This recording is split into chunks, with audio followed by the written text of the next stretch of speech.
Monsieur le Président, bonjour. Bonjour. Êtes-vous en train de négocier votre départ, comme il se dit, à Paris dans les milieux officiels en ce moment?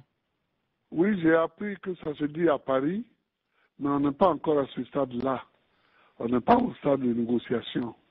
Et puis, mon départ d'où? Mon départ vers où? Ce que je peux vous dire, c'est que hier, nous avons subi des frappes lourdes, aériennes, de la part de l'armée française. L'armée française a détruit tous les chars dont nous disposions, dans tous les camps, y compris à la résidence du président de la République et à la présidence de la République. A détruit toute notre soute de munitions, a détruit la télévision, a détruit la radio, etc. Bon, donc, on ne peut pas détruire le camp de gendarmerie d'Agban. Donc, les militaires, eux, ont demandé la cessation de la belligérance, surtout aux Français. Bon, ça a entraîné, bien entendu, une suspension des hostilités générales. Les militaires sont en train de discuter ça.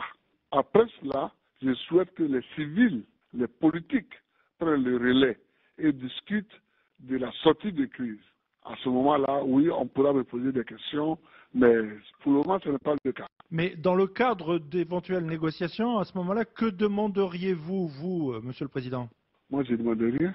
Je demanderai la vérité des yeux. C'est tout. Il y a eu une élection le 28 novembre 2010. C'est cette élection qui a entraîné toute cette pagaille. Après cette élection, chacun des deux protagonistes s'est déclaré vainqueur. C'est la source des derniers soubresauts. Donc, pour régler ce problème, il faut savoir qui a gagné et qui n'a pas gagné et qui n'a pas gagné. Il y a des solutions simples que je propose. S'il y en a qui proposent d'autres solutions, qui le disent, on examinera tout. C'est ce que moi je vois comme sortie de crise. Aujourd'hui, Monsieur le Président, êtes-vous retranché dans un bunker? Oui, je sais que beaucoup disent ça, mais moi je suis à la résidence du président de la République. Déjà en 2002, quand on avait été attaqué par la rébellion, la même d'ailleurs, on avait dit que j'étais retranché dans un bunker. Mais enfin, quand il pleut dehors, je crois que chacun se met à l'abri dans sa maison. C'est ce que je fais. C'est ce que je fais. Ça n'a rien d'une bunkérisation. Hein. Voilà. Et à l'endroit où vous êtes, qui est avec vous? Oh, je suis d'abord avec ma famille, parce que contrairement à beaucoup d'autres qui sont allés déposer leurs enfants, leurs frères, leurs sœurs en dehors de la Côte d'Ivoire, moi je suis ici avec toute ma famille. Nous ne fuyons pas, nous. Il y a eu plusieurs tentatives de dialogue durant ces 4 derniers mois. Ne regrettez-vous pas d'être allé jusqu'au bout, disons? Non, moi je ne regrette rien. Je défends une idée. Je dis que mon adversaire n'a pas gagné les élections et que c'est moi qui les ai gagnés. Et j'ai des arguments. Que comptez-vous faire maintenant? Mais moi je suis là, je suis à la présidence de la République. Je vais au Conseil des ministres, je signe les décrets, j'examine les dossiers, je continue. Aujourd'hui, le président Obama des États-Unis, une nouvelle fois, vous demande de partir. Le président Sarkozy vous demande de partir. Mais ils ne sont pas électeurs ici et qui ne sont pas membres du Conseil constitutionnel. Si on ne respecte pas nos institutions et qu'on veut prendre des chefs d'État étrangers comme institution chez nous, évidemment, on n'ira nulle part.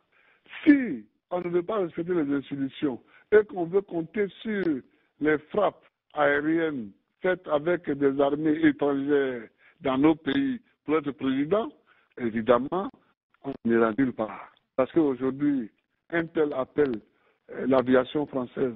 Demain, un autre va appeler l'aviation chinoise. Après-demain, un troisième va appeler l'aviation russe. Non, on ne s'en sortira pas comme ça. On ne s'en sortira pas. Dernière question, Monsieur le Président. Jusqu'où êtes-vous prêt à aller? Mais moi, il n'y a pas de jusqu'où. J'ai dit, j'ai gagné les élections. Mon adversaire dit, il a gagné les élections. J'ai dit, OK, asseyons-nous et discutons. Sortons les arguments. C'est tout ce que je demande. C'est tout. Mais on ne m'écoute pas. Donc voilà. Il n'y a pas de jusqu'où on veut aller. Il n'y a pas de jusqu'au boutiste. Ici, il s'agit d'élections. Or, quand à la fin d'un processus électoral, deux candidats se déclarent vainqueurs, c'est qu'il y en a un forcément qui est élu et l'autre se trompe de bonne foi ou alors il ment. Donc il faut régler cela. C'est ça qu'il faut régler. Monsieur le Président, merci.